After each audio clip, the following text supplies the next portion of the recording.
नमस्कार दोस्तों, स्वागत है आप सभी का RRB group D 2025 mock test 26 में। दोस्तों आज के इस वीडियो में हम लोग साइंस यानी कि बायोलॉजी से जो है 25 क्वेश्चन का टेस्ट लगाने वाले हैं। जी हाँ दोस्तों, जो आपका आरआरबी ग्रुप डी का न्यू वैकेंसी आया हुआ है उसमें जो है आपका साइंस से 25 क्वेश्चन आने वाले हैं। तो ये टेस्ट को लास्ट तक लगाइए, इसमें से खुद से कितना सही कर पा रहे हो कमेंट बॉक्स में जरूर बताइएगा। प्रयास ये करिए आप कि 25 में 25 क्वेश्चन पूरा सही करने का। तो चलिए शुरू करते हैं फर्स्ट क्वेश्चन से। अभी आपका पहला प्रश्न रहेगा, वेरी वेरी रोग किस विटामिन की कमी से होता है? बताइए, आंसर करेंगे आप लोग। आपका आरआरबी ग्रुप डी में पूछा हुआ प्रश्न है, तो इसका राइट आंसर हो जाएगा vitamin B 1। Okay, vitamin B 1 की कमी से वेरी वेरी रोग होता है। काफी इंपॉर्टेंट क्वेश्चन है ये, बार बार पूछा जाता है, आप लोग याद रखिएगा। इंपॉर्टेंट पॉइंट देखेंगे, इंपॉर्टेंट पॉइंट पे थोड़ा ध्यान दीजिएगा क्योंकि इस यहाँ पे आपको थोड़ा डिटेल में देखने को मिलेगा। पॉइंट है आपका, विटामिन बी 1 की कमी से वेरी वेरी रोग होता है। ओके, कौन सा रोग होता है? वेरी वेरी रोग होता है। विटामिन बी 1 का रासायनिक नाम की बात किया जाए तो उसका रासायनिक नाम होता है थायमीन। ओके, डायरेक्ट क्वेश्चन बनता है, याद रखेंगे। यह फल, चावल, अंडा, दूध, सोयाबीन, अंकुरित अनाज इत्यादि में पाया जाता है। ओके, इसके स्रोत भी आपको याद रखना है। ओके, चलिए नेक्स्ट क्वेश्चन की ओर बढ़ेंगे। अभी आपका पहला प्रश्न रहेगा, क्वेश्चन नंबर 2 है आपका, स्कर्वी रोग किस विटामिन की कमी से होता है? आंसर करेंगे आप लोग, ऑप्शन आपके सामने हैं, विटामिन सी, विटामिन के, विटामिन डी, विटामिन डी। बताइए, आंसर करिए आप लोग। तो इसका राइट आंसर हो जाएगा विटामिन सी की कमी से होता है। किसकी कमी से होता है? विटामिन सी की कमी से होता है। ओके, इंपॉर्टेंट पॉइंट देखेंगे, डिटेल से समझ लेंगे। स्कर्वी रोग विटामिन सी की कमी से होता है। ओके, याद रखिएगा। पॉइंट नेक्स्ट रहेगा आपका, विटामिन के का रासायनिक नाम फिलोक्विनोन है। ओके, काफी इंपॉर्टेंट है, याद रखिएगा। जितना भी आपको रासायनिक नाम बताऊंगा सबको याद रखना है क्योंकि ये डायरेक्ट क्वेश्चन बनता है। ओके, नेक्स्ट पॉइंट है आपका, यह हरी पत्तीदार सब्जी, टमाटर, पनीर इत्यादि में पाया जाता है। इसकी कमी से रक्त का थक्का नहीं जमता है। ओके, तथा हीमोफीलिया बीमारी भी हीमोफीलिया बीमारी में ऐसा होता है। ओके, याद रखिएगा। इसके स्रोत कौन कौन से हो जाएंगे? तो हरी पत्तीदार सब्जी, टमाटर, पनीर इत्यादि में पाया जाता है। क्या कौन सा विटामिन पाया जाता है? तो विटामिन के पाया जाता है, याद रखिएगा। और विटामिन सी की बात किया जाए तो विटामिन सी जो है, सीधा सा आप याद रखिए कि ये जो है खट्टे पदार्थों में पाया जाता है। किसमें? खट्टे पदार्थों में पाया जाता है। ओके, चलिए नेक्स्ट क्वेश्चन देखेंगे। अगला प्रश्न रहेगा, हीमोफीलिया रोग है जो क्या है? बताइए। तो इसका राइट आंसर हो जाएगा ऑप्शन नंबर ए, आनुवंशिकी तथा लिंग संलग्न रोग है। कौन सा रोग है? आनुवंशिकी तथा लिंग संलग्न रोग है। डिटेल में देखेंगे। हीमोफीलिया रोग आनुवंशिकी तथा लिंग संलग्न रोग है। ठीक, नेक्स्ट पॉइंट है, कैल्शियम की कमी से हड्डी एवं दांत कमजोर हो जाते हैं। क्या हो जाते हैं? कमजोर हो जाते हैं। किसकी कमी से? तो कैल्शियम की कमी से। ओके, और कैल्शियम किस विटामिन में सबसे ज्यादा पाया जाता है? तो विटामिन डी में पाया जाता है। ओके, चलिए नेक्स्ट क्वेश्चन देखेंगे। कौन सी हार्मोनल बीमारी है? आंसर करिएगा आप लोग, कौन सी हार्मोनल बीमारी है? कौन सा बीमारी जो है हार्मोन की वजह से होता है, की कमी से होता है? तो इसका राइट आंसर हो जाएगा ऑप्शन नंबर बी, घेघा। Okay, option number B is the right हो जाएगा। ओके, डिटेल में समझेंगे। हार्मोन की कमी से घेघा रोग होता है। कौन सा रोग होता है? तो घेघा रोग होता है। ओके, नेक्स्ट पॉइंट है आपका, थायराइड ग्रंथि से स्रावित थायरॉक्सिन हार्मोन की कमी से घेघा रोग होता है।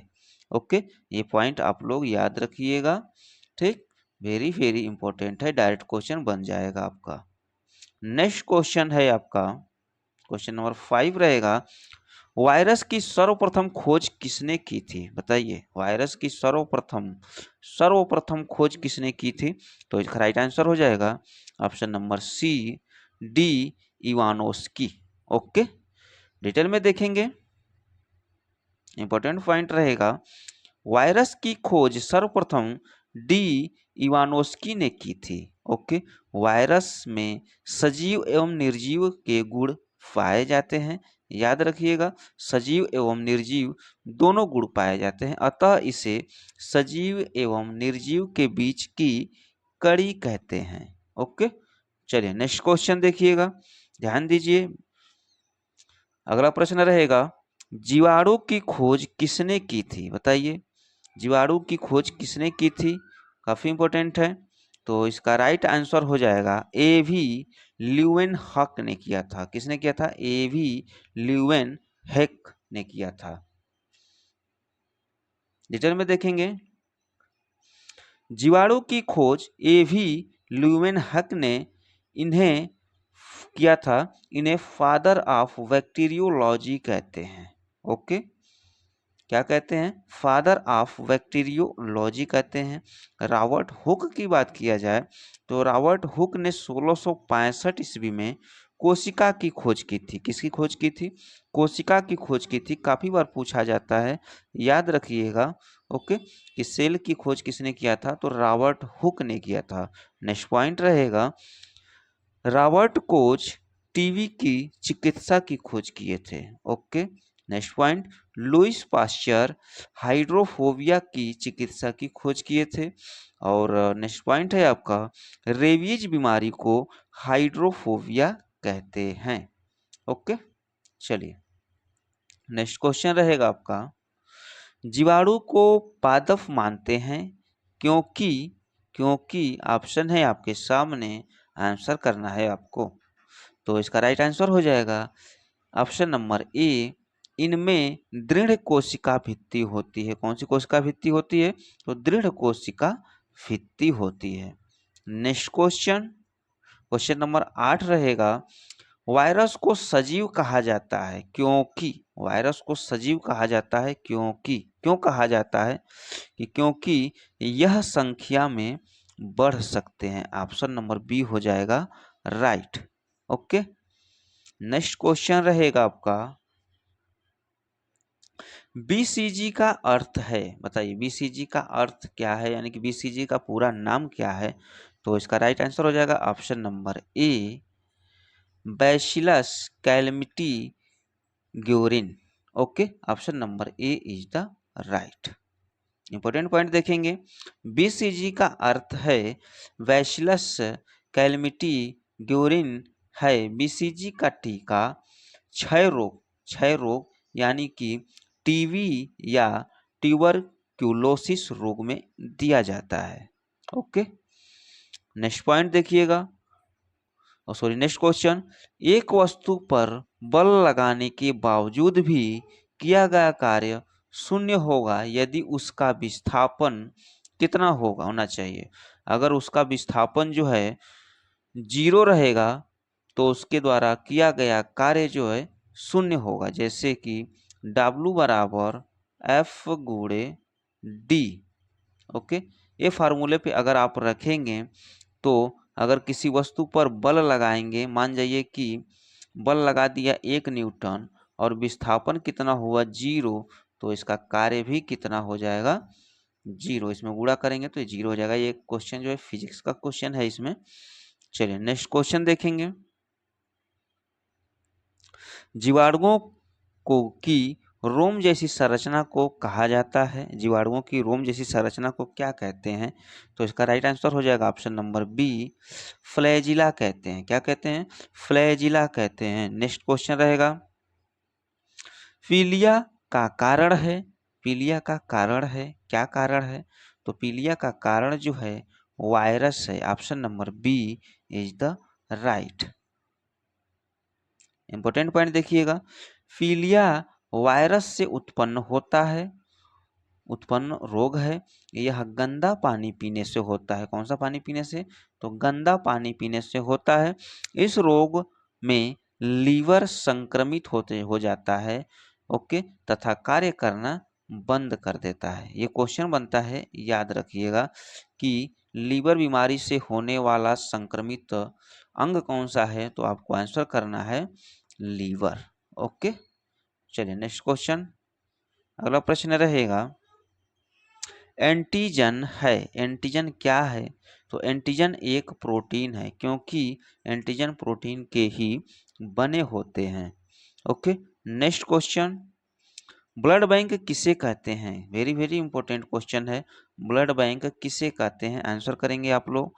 तो इसका राइट आंसर हो जाएगा स्प्लीन, यानी कि प्लीहा को कहते हैं। ओके, इंपॉर्टेंट पॉइंट देखिएगा, स्प्लीन को ब्लड बैंक कहा जाता है। ओके, स्प्लीन को आरबीसी का कब्रिस्तान कहते हैं। आरबीसी का पूरा नाम होता है रेड ब्लड सेल, यानी कि इसका जीवन काल जो होता है 120 दिन का होता है। ओके, चलिए नेक्स्ट क्वेश्चन, पेसमेकर का संबंध किससे है? आंसर करेंगे आप लोग, पेसमेकर किससे संबंधित है? तो इसका राइट आंसर हो जाएगा ऑप्शन नंबर डी, हृदय से संबंधित है। डिटेल में समझेंगे। पेसमेकर का संबंध हृदय से है।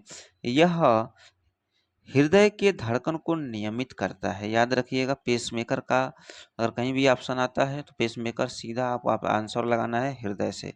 और नेक्स्ट पॉइंट रहेगा, डायलिसिस की क्रिया किडनी यानी कि ब्रिक या गुर्दा से संबंधित है। ओके, याद रखिएगा, डायलिसिस गुर्दा से और पेसमेकर हृदय से। ओके, डायरेक्ट क्वेश्चन बनता है, याद रखिएगा।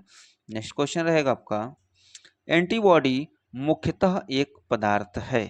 बताइए, एंटीबॉडी मुख्यतः एक पदार्थ है, इसका पदार्थ है तो प्रोटीन, ऑप्शन नंबर ए हो जाएगा बिल्कुल राइट। ओके, इंपॉर्टेंट पॉइंट देखेंगे, एंटीबॉडी मुख्यतः प्रोटीन के बने होते हैं। नेक्स्ट पॉइंट रहेगा, एंटीबॉडी हमारे शरीर की रक्षा बीमारियों से करते हैं। ओके, नेक्स्ट क्वेश्चन, अगला प्रश्न का आंसर करेंगे आप लोग, वह पदार्थ जिसकी कमी से डिहाइड्रेशन हो जाता है। तो इसका राइट आंसर हो जाएगा ऑप्शन नंबर डी, लवण की कमी से हो जाता है। ओके, क्या हो जाता है? डिहाइड्रेशन हो जाता है। डिहाइड्रेशन में लवण की कमी हो जाती है, खासकर सोडियम की कमी हो जाती है। नेक्स्ट पॉइंट रहेगा, इस रोग में ORS की घोल सेवन करना चाहिए या नमक चीनी का शरबत पीना चाहिए। ओके, चलिए नेक्स्ट क्वेश्चन, क्वेश्चन नंबर 18 रहेगा, वेरी वेरी इंपॉर्टेंट है। 4 रक्त समुदाय ए बी बी तथा ओ में से कौन सा रक्त समुदाय वैश्विक दाता कहलाता है? बताइए, यूनिवर्सल डोनर कौन सा है? तो इसका राइट आंसर हो जाएगा option number C, blood group O. Okay, क्यों है डिटेल में समझेंगे, अच्छे समझ में आ जाएगा। वैश्विक दाता यानी कि universal donor blood group O है। ओके, क्योंकि इसमें एंटीजन अपसेंट होता है। क्या होता है? अपसेंट होता है।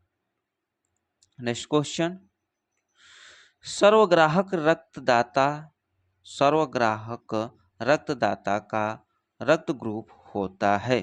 बताइए, सर्वदाता रक्त ग्राहक का रक्त ग्रुप क्या होता है? तो इसका राइट आंसर हो जाएगा ऑप्शन नंबर बी, ए और B, A B blood group.